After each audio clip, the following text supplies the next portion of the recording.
Shalom, shalom, queridos amigos. Bienvenidos un día más a Israel a Diario. Hoy es jueves 8 de enero, 19 del mes de Tevet en el calendario hebreo, y saludamos también a quienes nos ven a través de Radio High en toda América Latina. Comenzamos con una noticia que no está en los diarios de hoy. Alrededor de las 11 de la mañana de hoy, Hamás disparó un cohete hacia Israel desde el norte de la ciudad de Gaza. El disparo falló y el proyectil cayó dentro de la franja de Gaza, cerca de un puesto militar de las Fuerzas de Defensa de Israel. No hubo heridos ni víctimas. El ejército informó en un comunicado que respondió abriendo fuego al lugar desde donde provino el disparo del cohete. ¿Y qué nos ocupa y preocupa hoy? Algunos de los partidos ultraortodoxos buscan definir qué harán con la ley de enrolamiento, si le darán la mayoría al gobierno en la Knesset o simplemente harán que caiga la coalición y se adelanten las elecciones. El ejército israelí está listo para una gran operación militar en el Líbano y solo espera la luz verde del gobierno. ¿Qué sucede con los cambios que se le exigen a la autoridad palestina para que pueda formar parte del futuro gobierno de la Franja de Gaza? Al parecer, nada positivo. Y por último, hoy es el Día del Idioma Hebreo y miles de personas votaron en el sitio web de la Academia de la Lengua Hebrea cuál es la palabra del año. En un ratito se los cuento, pero antes quiero recordarles que Israel a Diario cuenta con el auspicio de Fabián Levi, el agente de viajes de la comunidad latinoamericana en Israel.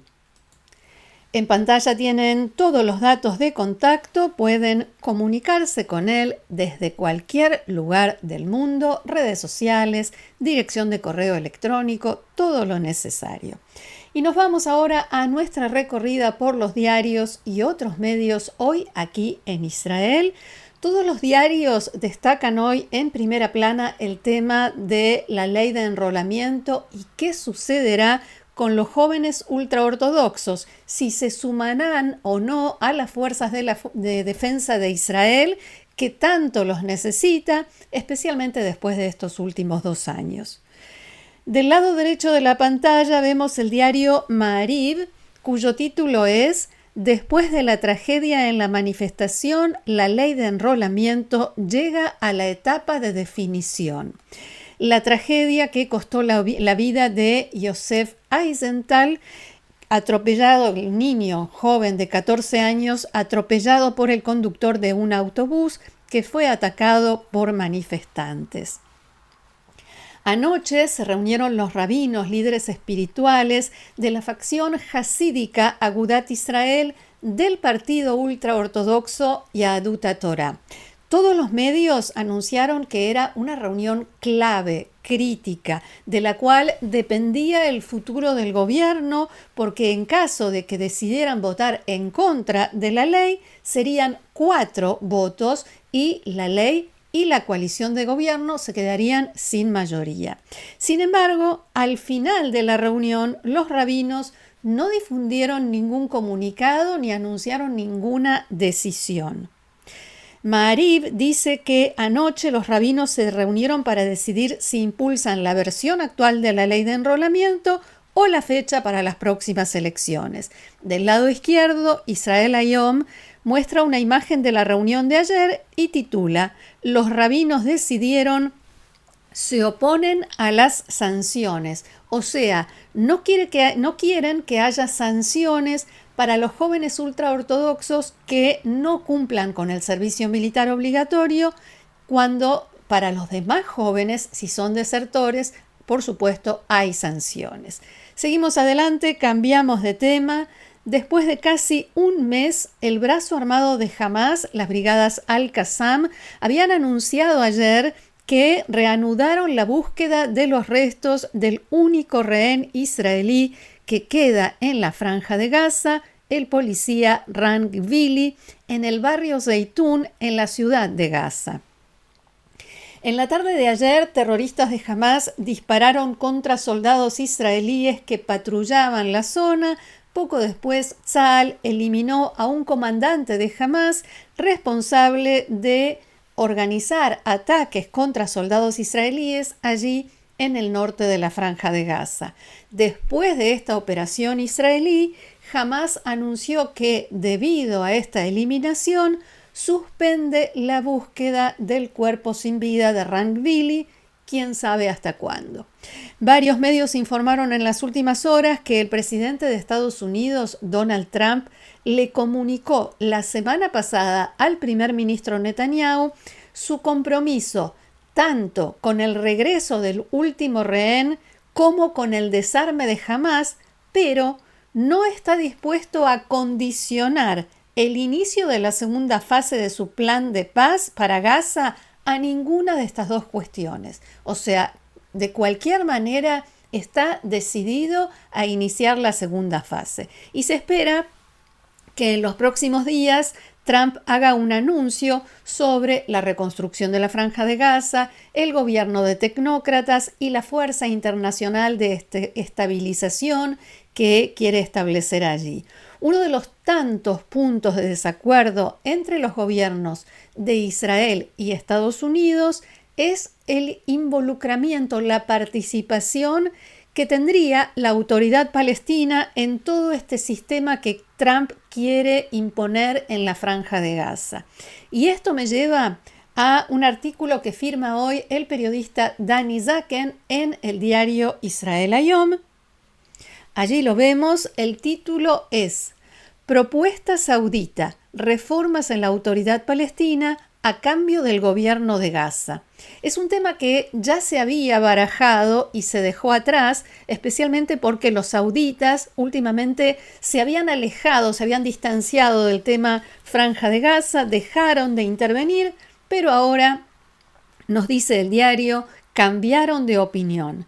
Ayer, el ministro de Relaciones Exteriores de Arabia Saudita, Faisal bin Farhan, se reunió en Washington con el secretario de Estado estadounidense, Marco Rubio, y le presentó la siguiente propuesta: que el reino saudita se convierta en el supervisor, quien esté a cargo de controlar que la autoridad palestina realmente lleve a cabo las reformas que se le exigen para poder volver a tomar las riendas del gobierno de la Franja de Gaza.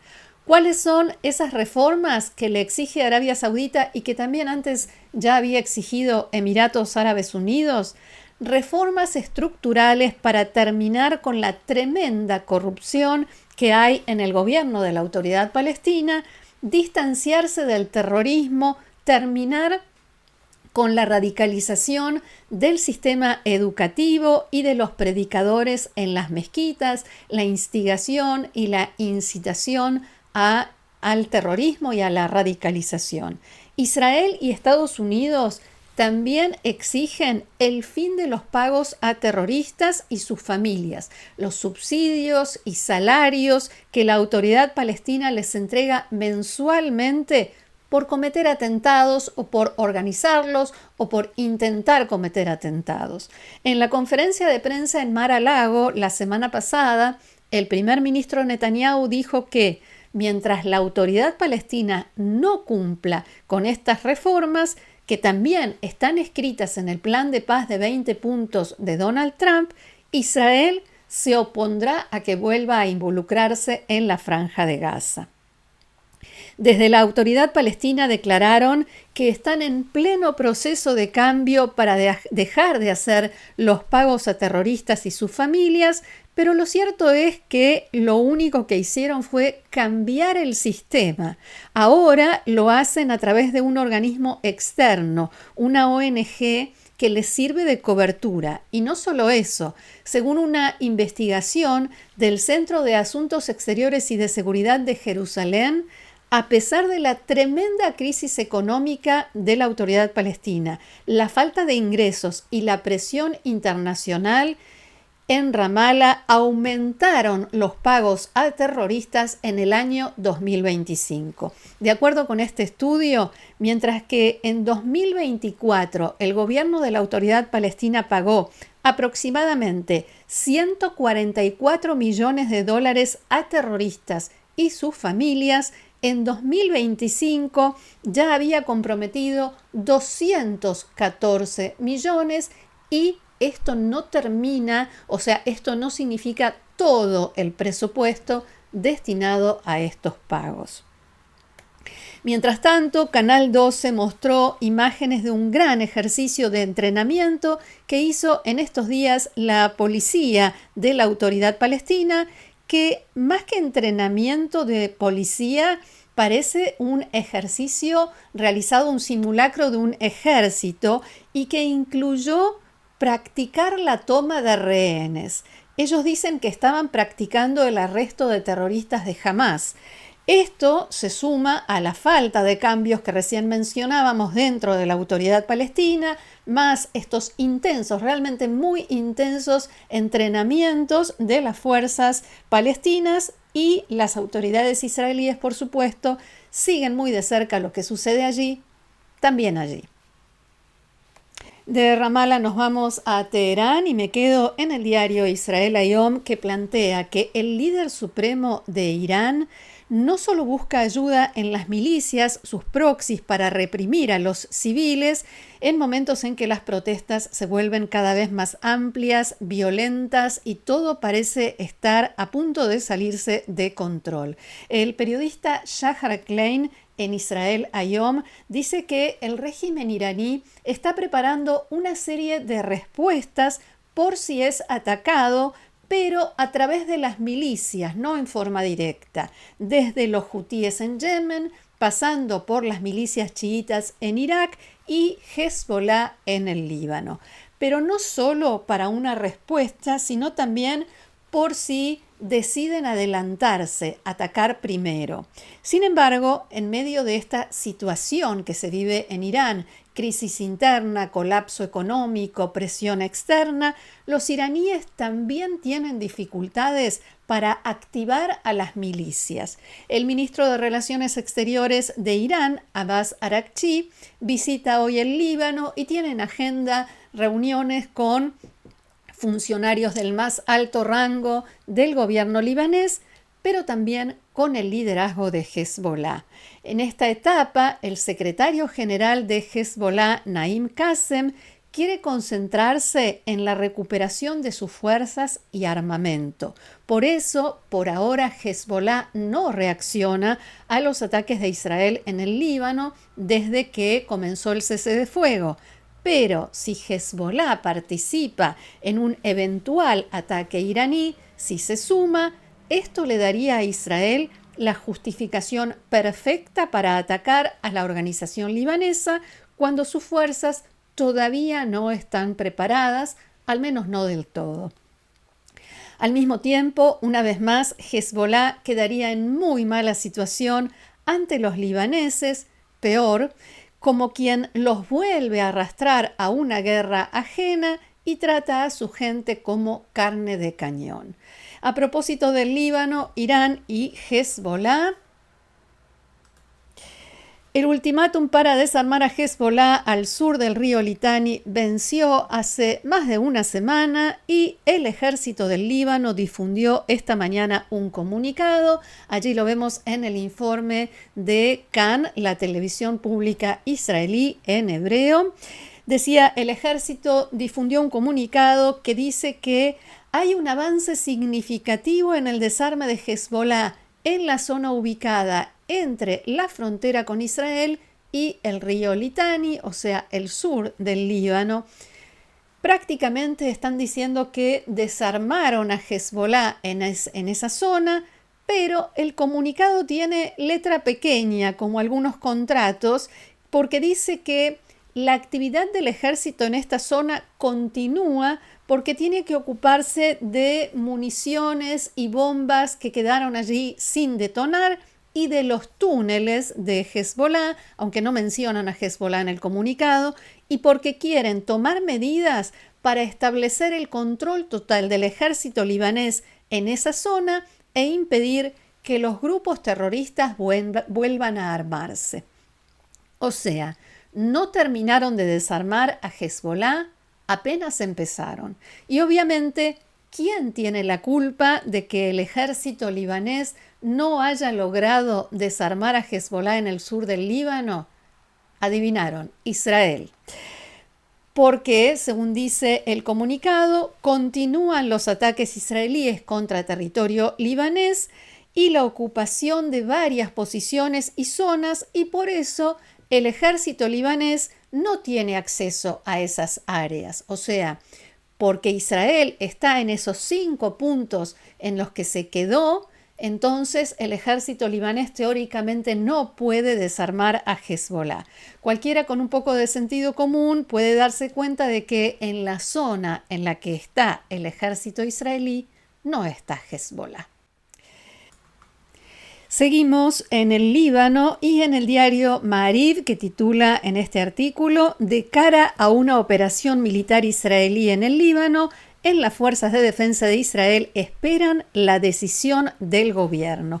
Galei Tzahal, la radio del Ejército de Israel, informó esta mañana que en la reunión con el primer ministro Netanyahu la semana pasada en Mar-a-Lago, el presidente de Estados Unidos, Donald Trump, le dio luz verde a Israel para que realice una nueva y amplia operación militar en el Líbano con el objeto de imponerle a Hezbollah que se desarme. Según este informe, también en Estados Unidos, no solo en Israel, ven cómo Hezbollah sigue recibiendo dinero de Irán, prepara planes de ataque contra Israel, produce drones, reconstruye sitios militares que fueron destruidos durante la guerra e incluso vuelve a entrenar a la fuerza Radwan, esta unidad especial de Hezbollah que está preparada para una invasión a la Galilea. Hezbollah no muestra ninguna intención de dejar las armas, sino todo lo contrario.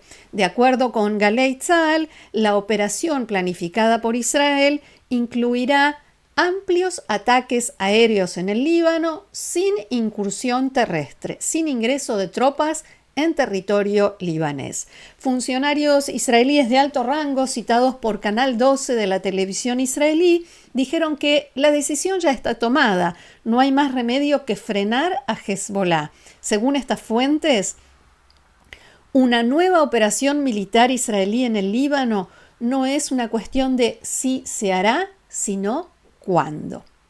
Y antes de despedirme, lo prometido es deuda. En el día de nuestro bello y amado idioma hebreo, miles de personas eligieron la palabra Habaita como la palabra del año. Habaita significa a casa, regresar a casa. En hebreo es una sola palabra y tiene que ver con el reclamo por el regreso a casa de los secuestrados y una canción cuyo estribillo se escuchó constantemente durante los últimos 2 años. En segundo lugar quedó Binah Melahutit, inteligencia artificial, y el tercer puesto fue para la palabra Tikva, esperanza. Hasta aquí nuestro encuentro de hoy. Muchísimas gracias por haberlo compartido con nosotros una vez más. Los invito, como siempre, a seguirnos en el canal, a difundirlo, compartirlo, a suscribirse y a formar parte del grupo de Amigos de Israel a Diario, haciendo clic debajo de este video donde dice unirse. Gracias nuevamente, que tengamos buenas noticias. Shabbat Shalom.